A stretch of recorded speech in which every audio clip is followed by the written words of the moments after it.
What's going on, everybody, and welcome back. So in this one we're going to be working on the truck again, not by choice, but I have to.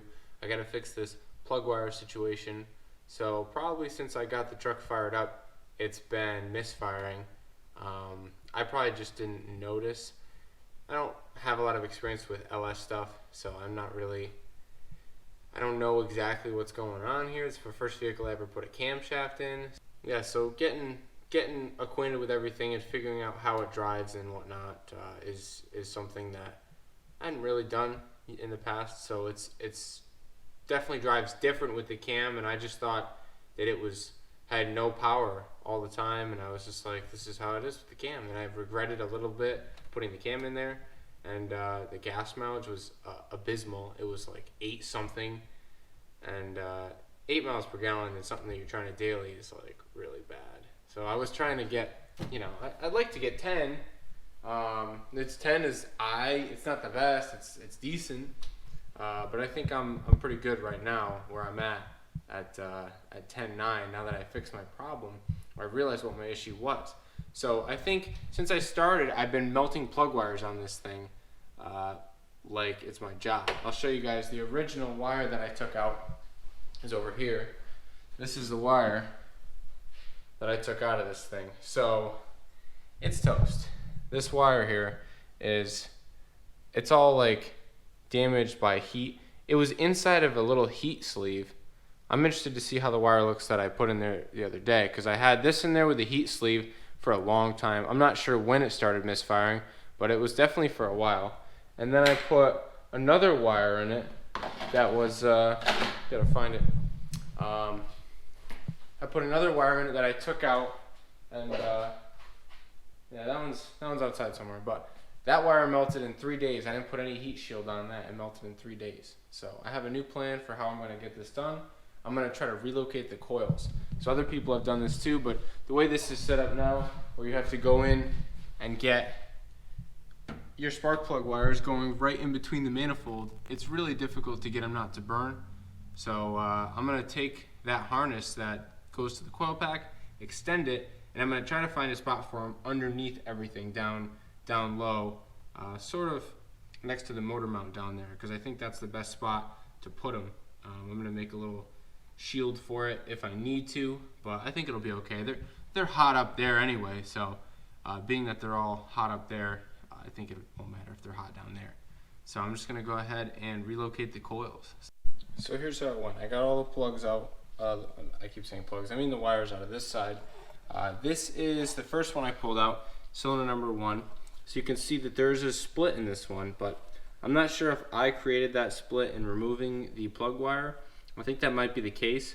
However, it is brittle there, and if you flex it, that is how you get it to crack, because it kind of learns that one position where it was bent right around here, like around the manifold on the inside, running along the inside like that. This is the second one. This one I actually broke when I took it out of the vehicle. Actually, no. This is the third one I took out. The second one I took out, this is cylinder number 4. This guy right here split with me just pushing on it a little bit. It split wide open. So this one I know was already split when I took it out. This one I was able to split, and this one hasn't split, and there we go. We got it to split just by pushing it. You can see how brittle it is. Hopefully you saw it split there, but that one's toast. And this was the one that I just put in, and I'm able to tear at this material with my fingers like this and just take this wire apart.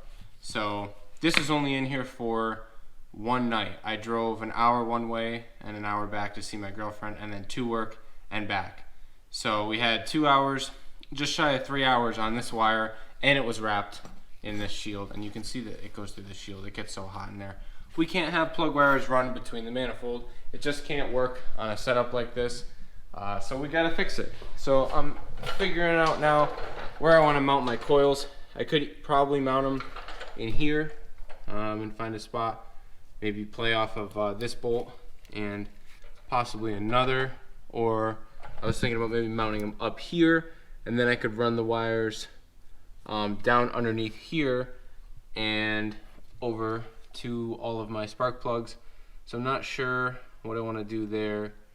I gotta figure out exactly what the plan is, but yeah, I'm gonna try to relocate these coils and get everything situated correctly so that we don't melt any more wires, and hopefully the coils don't get beat up down here.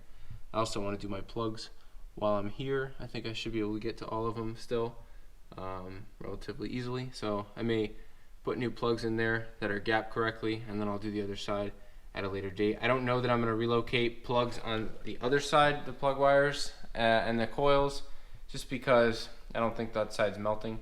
I will check them over, but yeah, that's the extent of this project. So I'm going to go get started fabricating something and take the coils off the top and figure out where they fit.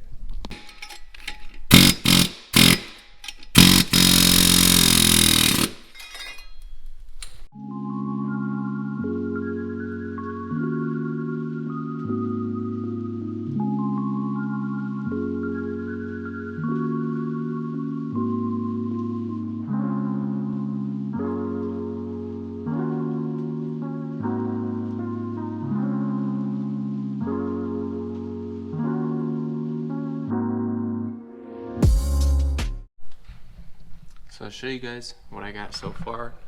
I made these two brackets here, and they bolt onto the motor mount that bolts to the engine block side, and there was a shield on there.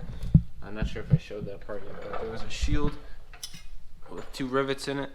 I air hammered those rivets out, and or you can drill them out, die grind them, cut them off, and then basically what I did was drill the holes larger so they could accept bolts. Made a couple of angled steel brackets. They're nothing crazy, just to, hopefully the audio is good here, but yeah, they're just angled steel bolted on there, and each of them by themselves are pretty sturdy. Together they're going to be plenty strong enough to hold up the coil packs. So I'm going to show you guys how they fit in there now. I'm going to mount the coil packs on there with nuts and bolts, and hopefully everything goes on there good. I could make it easier by welding the nuts onto here, and then the coil packs will just bolt up nice and nice. That might be the best way to do it. I'm not sure if I'm gonna go that route yet, but yeah, I'm just gonna bolt it up, do a final look, and decide if I'm gonna weld the nuts. So I just got done extending the harness. I went ahead and just cut it, and I got a bunch of different butt connectors here that all correspond to a different wire. I did them one at a time so I wouldn't mess them up. And I'm just going to pull this harness out now and finalize everything, but this runs all the way down from up top where I have it all set up, all butt connected over here. So I'm going to try to take this out, tape it, and probably put it in a loom and try to keep it away from all the hot stuff. And yeah, that's pretty much it. This thing should run fine. One other problem I have to fix is I have a vacuum leak out of this intake air temp sensor here, so I may try to put a plug in there or something like that.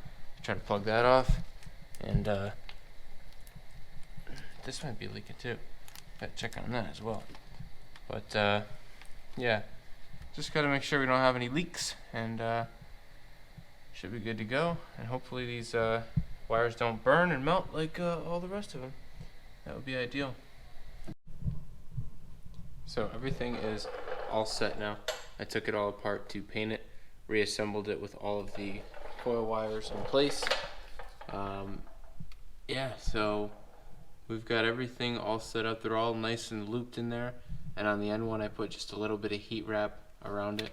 I don't know if you can see all the way in the back there, but there's a little bit of heat wrap around the last one, and that should keep it from melting.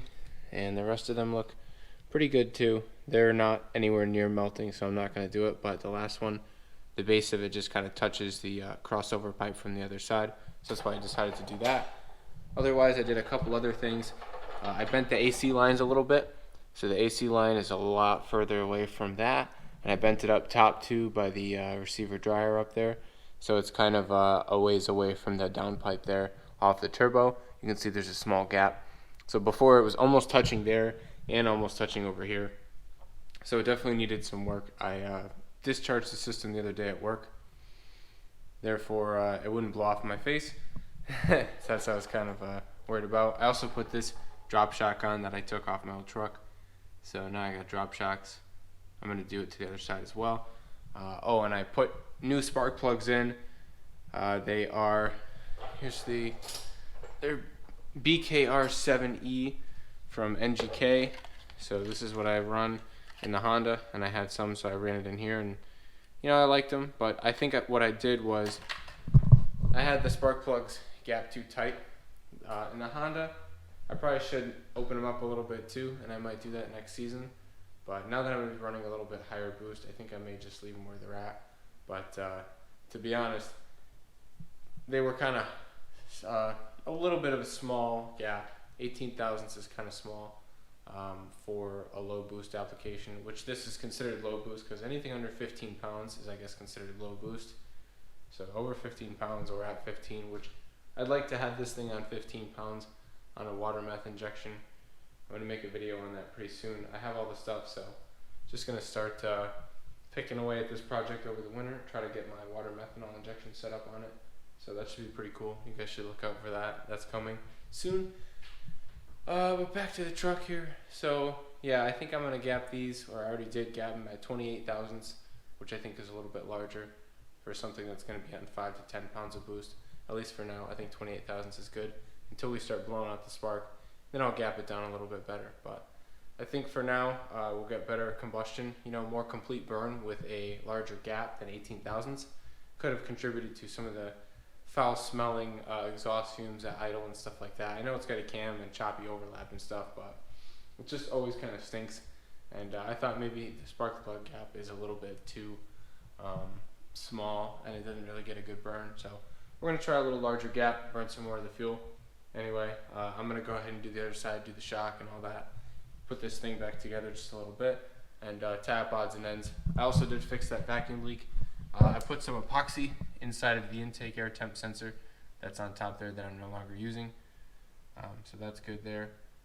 And yeah, we should be good. I think we're pretty much all set now. I'm just tying up little things here and there, trying to make things better and tweak things that I see need some work. So little by little we'll get it all straightened out.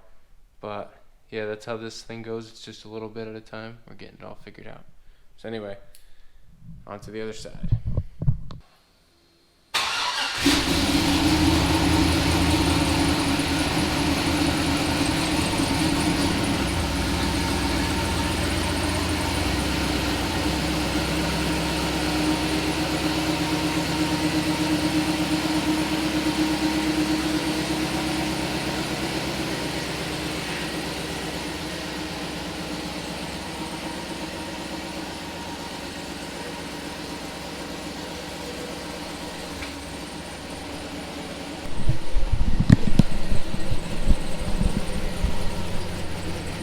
Seems to be running really good.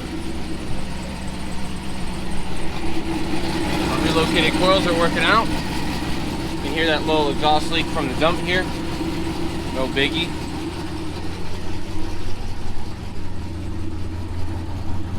This thing's so quiet out the back. It honestly sounds louder from the front because of the exhaust leak than it does back here.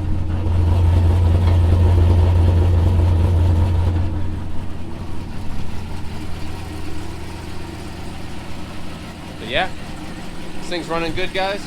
Thanks for watching. Hopefully you enjoyed the video. I'll give you one little clip with the cutout open, maybe.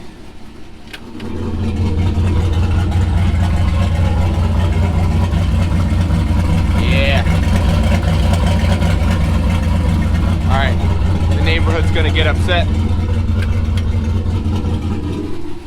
We'll close it back up before the neighbors get, you know, upset.